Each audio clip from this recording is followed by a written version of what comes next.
Hi అండి, welcome back to my channel Nagamani Telugu వంటలు. ఈరోజు మన ఛానల్లో చేసుకోబోయే రెసిపీ పన్నీర్ దమ్ బిర్యానీ ఎలా తయారు చేసుకోవాలి అనేది ఈ వీడియోలో చూద్దామండి. ఈ బిర్యానీ చాలా టేస్టీగా ఉంటుంది, చాలా సింపుల్గా ఉంటుంది, ఎవరైనా ఈజీగా చేసుకోవచ్చండి. ఇది ఏ విధంగా తయారు చేసుకోవాలనేది ఈ వీడియోలో చూద్దామండి. చూసారు కదా ఎంత పొడి పొడిలాడుతూ ఉందో, టేస్ట్ కూడా అలాగే చాలా బాగుందండి. చాలా ఈజీ, ఎవరైనా చేసుకోవచ్చు. ఇప్పుడు ఇది ఎలా తయారు చేయాలనేది చూద్దాం. దానికోసం మనం ఈ బాస్మతి రైస్ ఎన్ని కావాలో అన్నీ కొలుచుకొని తీసుకోవాలి. ఇప్పుడు నేను ఒక గ్లాసున్నర తీసుకుంటున్నాను. ఒక గ్లాస్ ఫుల్ గ్లాస్ తీసుకొని ఒక హాఫ్ గ్లాస్ తీసుకున్నాను. ఇప్పుడు వీటిని శుభ్రంగా వాష్ చేసుకొని 2-3 సార్లు నీళ్లు కడిగి వంపేసి మళ్ళీ ఫ్రెష్ వాటర్ పోసి ఒక అరగంట నానబెట్టేసుకోవాలి. ఈలోపు మనం మిగిలిన ప్రాసెస్ చూసేద్దాం. ఇప్పుడు ఒక మిక్సీ జార్ తీసుకొని అందులో ఒక పెద్ద టమాటాని కట్ చేసి తీసుకోవాలి. చిన్నవైతే 2 తీసుకోవాలి. అందులోనే ఒక 4 పచ్చిమిర్చి కడిగి వేసుకోవాలి. అలాగే అల్లం ముక్కలు వేసుకోవాలి. అలాగే ఈ కొత్తిమీర, పుదీనా ఇవి కూడా వేసుకోవాలి. ఇవన్నీ వేసి మనం మిక్సీ పట్టుకోవాలి. ఇవి వేసి ఒకసారి మిక్సీ పట్టుకున్న తర్వాత ఇందులోనే కొన్ని వెల్లుల్లి రెబ్బలు కూడా వేసుకోవాలి. ఇది కూడా వేసి మళ్ళీ ఒకసారి పేస్ట్ లాగా పట్టుకోవాలి. నేను వేసినవన్నీ కూడా ఇప్పుడు నేను తీసుకున్న కొలతకి సరిపోని వేసుకుంటున్నానండి. మీరు డబల్ తీసుకుంటే ఈ కొలతలన్నీ కూడా డబల్ వేసుకుంటే సరిపోతుంది. ఈ విధంగా మెత్తగా పేస్ట్ లాగా పట్టుకొని వేరే గిన్నెలోకి ట్రాన్స్ఫర్ చేసుకోవాలి.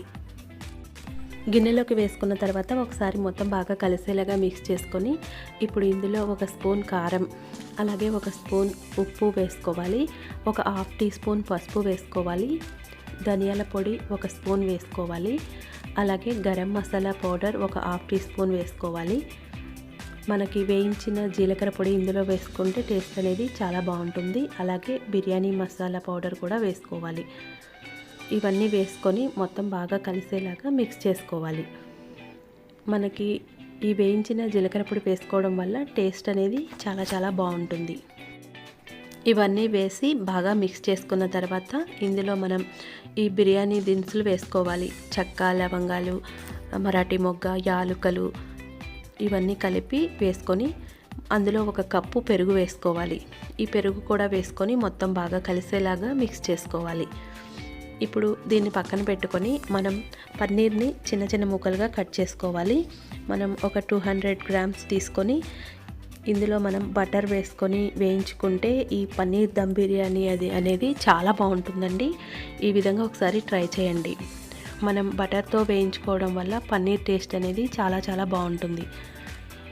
వీటిని వేసుకున్న తర్వాత అవి వేయించి మరీ ఎక్కువ రెడ్గా వేయించుకోవాల్సిన అవసరం లేదు. మనకి ఈ బటర్ కరిగిపోయి కొంచెం గోల్డెన్ బ్రౌన్ కలర్ వస్తే చాలు, వెంటనే తీసేసుకుంటే సరిపోతుంది. మనకి వేయించుకునేటప్పుడు అర్థమైపోతుందండి. మరీ ఎక్కువగా వేగితే మనకి ఈ స్పైసెస్ అన్నీ పట్టుకోవు. అందుకని చెప్పి చూసారు కదా, ఈ విధంగా కొంచెం వేగితే సరిపోతుంది. ఇప్పుడు మనం వీటిని స్టవ్ ఆఫ్ చేసుకొని పక్కన పెట్టేసుకోవాలి. మనం పెరుగు, ఈ మసాలా పౌడర్లు అన్నీ వేసి కలిపాం కదా, ఈ మిశ్రమంలోకి ఈ వేయించిన పన్నీర్ని ట్రాన్స్ఫర్ చేసుకోవాలి. చూసారు కదా, ఈ విధంగా వేగితే సరిపోతుంది. అందులో ఉన్న మనకి ఆ బటర్తో సహా వేసేసుకోవాలి. వేసుకొని ఇవి కూడా మొత్తం బాగా మిక్స్ చేసుకోవాలి. ఇందులోనే 1 స్పూన్ నెయ్యి వేసుకోవాలి. మనం ఇందులో నెయ్యి వేసుకోవడం వల్ల టేస్ట్ అనేది చాలా బాగుంటుంది. మనం దమ్ పెట్టుకున్నప్పుడు టేస్ట్ అనేది చాలా చాలా బాగుంటుంది. ఈ విధంగా మిక్స్ చేసుకున్న తర్వాత ఇందులో మనం క్యారెట్, అలాగే క్యాప్సికమ్ ముక్కలు కట్ చేసి వేసుకోవాలి. ఆనియన్స్ వేయించి పక్కన పెట్టుకుంటే మనకి ఇలా పొడి పొడిలాడుతూ ఉంటాయి. వీటిని కూడా వేసి అలాగే కస్తూరి మేతి కూడా వేసుకోవాలి. కస్తూరి మేతి వేసుకోవడం వల్ల మనకి టేస్ట్ చాలా బాగుంటుంది. ఇది మాత్రం స్కిప్ చేయొద్దండి, తప్పనిసరిగా వేసుకోండి. ఈ విధంగా వేసుకొని మొత్తం బాగా కలిపి మనం ఎందులో అయితే దమ్ పెట్టుకోవాలి అనుకుంటామో ఆ గిన్నెలోకి ట్రాన్స్ఫర్ చేసుకోవాలి. ఈ మొత్తాన్ని దానిలోకి వేసేసుకొని మనం అందులో సర్వ్ చేసేసుకొని ఉంచుకోవాలి. దీనిపైన కొంచెం కొత్తిమీర, పుదీనా సన్నగా తరిగింది చల్లుకోవాలి.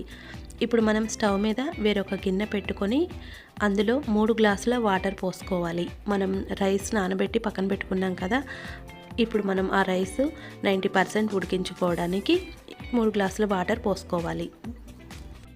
ఈ వాటర్ పోసుకున్న తర్వాత ఇందులో మనం బిర్యానీ ఆకులు అలాగే ఈ బిర్యానీ దినుసులన్నీ వేసుకోవాలి. అలాగే ఆలుకలు, మిరియాలు, షాజీరా, మరాఠీ మొగ్గ ఇవన్నీ కూడా వేసుకొని బాగా మరగనివ్వాలి.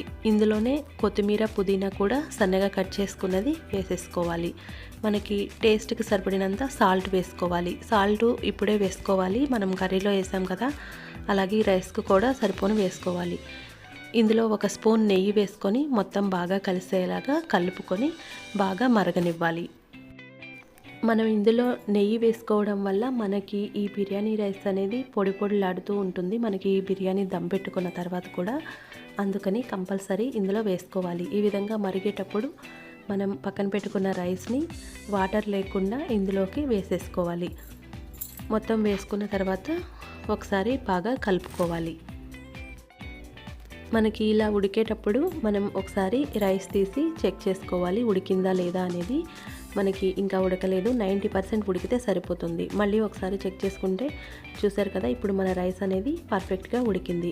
ఇప్పుడు మనం ఇందాక కలిపి పక్కన పెట్టుకున్నాం కదా దమ్ పెట్టుకోవడానికి కళాయి, అందులోకి మనం ఇది జాలి గంటతో తీసి ఆ రైస్ని ఇందులో వేసుకోవాలి. మనకి ఇలా ఈ గరిటెతో అయితే వాటర్ అనేది రాదు. ఈ విధంగా వేసుకొని మనం రౌండ్గా ఇలాగా సర్దుకోవాలి. ఇలాగా వేసుకొని పల్చగా లేయర్లుగా వేసుకుంటే మనకి ఈ దమ్ పెట్టుకున్నప్పుడు ఈ బిర్యానీ అనేది చాలా పర్ఫెక్ట్గా వస్తుంది. ఈ విధంగా మనం ఒకదాని తర్వాత ఒకటి లేయర్లుగా వేసుకోవాలి. చాలా సింపుల్ అండి. మనం ఈ విధంగా ఇంట్లో చేసుకుంటే చాలా చాలా బాగుంటుంది.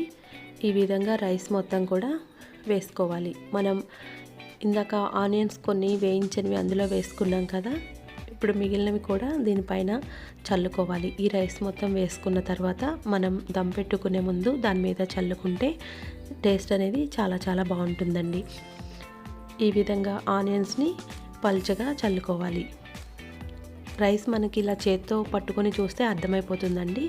ఇలా తునిగినట్టు అయిపోతే మనకి రైస్ ఉడికినట్టే. 90% మనకి అన్నం వండుతూ మనకి తెలుస్తుంది కదా. అదేవిధంగా మనం డ్రై ఫ్రూట్స్ కూడా ఏమైనా కావాలంటే వేసుకోవచ్చు. నేనైతే కొంచెం జీడిపప్పు, బాదం పప్పు వేసాను నేతిలో వేయించుకొని. అలాగే మనకి ఈ బిర్యానీ కలర్ఫుల్గా ఉండడం కోసం కొంచెం మనం ఎల్లో కలర్ని మిక్స్ చేసుకొని వేసుకుంటే పైన చాలా బాగుంటుంది. అలాగే 1 స్పూన్ నెయ్యి వేసుకోవాలి. నెయ్యి పైన కూడా వేసుకుంటే టేస్ట్ బాగుంటుంది. ఫుడ్ కలర్ మీ ఇష్టం అండి, ఏది కావాలంటే అది వేసుకోవచ్చు. నేనైతే లెమన్ ఎల్లో వేస్తున్నాను. ఈ విధంగా పైన వేసేసుకోవాలి, లేదా కుంకుమ పువ్వు ఉంటే అదైనా వేసుకోవచ్చు.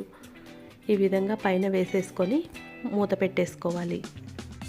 మనకి ఆవిరి అనేది బయటికి పోకుండా మూత క్లోజ్ చేసుకొని మనం స్టవ్ వెలిగించుకొని ఒక 15 మినిట్స్ వరకు దమ్ పెట్టుకోవాలి. మనం ఒక 10 నిమిషాలు మీడియం ఫ్లేమ్లో పెట్టుకొని ఆ తర్వాత సిమ్లో పెట్టేసుకోవాలి. అచ్చం సిమ్లోనే అవ్వాలి అంటే ఒక 20 మినిట్స్ అరగంట వరకు పడుతుంది. ఈ విధంగా మనం చూసుకుంటే మన బిర్యానీ అనేది చాలా చాలా బాగా రెడీ అయిపోయిందండి. చూసారు కదా, మనకి అచ్చం హోటల్లో ఎలా ఉంటుందో అలాగే చాలా బాగుందండి, రెస్టారెంట్లో ఉన్నట్టే ఉంది. ఈ విధంగా మీరు కూడా తప్పకుండా ట్రై చేయండి. చాలా చాలా ఈజీగా మనకి లోపల ఈ పన్నీర్ అనేది కూడా బాగా ఉడికిపోయింది. చాలా బాగుందండి. నేను కరెక్ట్గా 15 to 20 మినిట్స్ వరకు ఉంచి స్టవ్ ఆఫ్ చేశాను. చూసారు కదా, మన రైస్ అనేది కూడా బాగా ఉడికిపోయింది. ఇప్పుడు మనం దీన్ని చల్లారిన తర్వాత సర్వ్ చేసుకుంటే బాగుంటుంది. మరీ వేడి మీద కాకుండా కొంచెం ఒక 5 నిమిషాలు మూత అలా ఉంచి ఆ తర్వాత తీసి సర్వ్ చేసుకుంటే చాలా చాలా బాగుంటుంది. ఆనియన్స్, లెమన్ వేసుకొని తింటే చాలా బాగుంటుందండి. అసలు పొడి పొడిలాడుతూ చాలా చాలా బాగా ఉంది. తప్పకుండా మీరు ఈ విధంగా వీడియోలో చూపించిన విధంగా ఒకసారి ట్రై చేయండి. చాలా టేస్టీగా ఉంటుంది. మనకి ఇది రెడీ అయ్యాక ఒక 5 మినిట్స్ తర్వాత నేను మీకు చూపిస్తున్నాను. చూసారు కదా, ఎంత పొడి పొడిలాడుతూ చాలా బాగా వచ్చిందండి. ఈ విధంగా మీరు కూడా ఒకసారి ట్రై చేయండి. చూసారు కదా, ఇప్పుడు మనం ఈ ప్లేట్లో సర్వ్ చేసుకుందాం. ఈ విధంగా మనం ప్లేట్లో సర్వ్ చేసుకొని ఆనియన్స్, లెమన్ వేసుకొని మిక్స్ చేసుకొని తింటే చాలా చాలా బాగుంటుందండి. ఈ విధంగా పెరుగు చట్నీ కూడా రెడీ చేసుకొని పక్కన పెట్టుకొని ఏమీ వేరే సూప్ కూడా అవసరం లేదండి, ఇలా డైరెక్ట్గా తినేయచ్చు, అంత బాగుంది. ఈ విధంగా మీరు కూడా ఒకసారి తప్పకుండా ట్రై చేయండి. ఈ వీడియో కనుక మీకు నచ్చినట్లయితే లైక్ చేయండి, షేర్ చేయండి, సబ్స్క్రైబ్ చేయండి. Thanks for watching. మళ్ళీ మరొక చక్కటి వీడియోతో కలుద్దాం.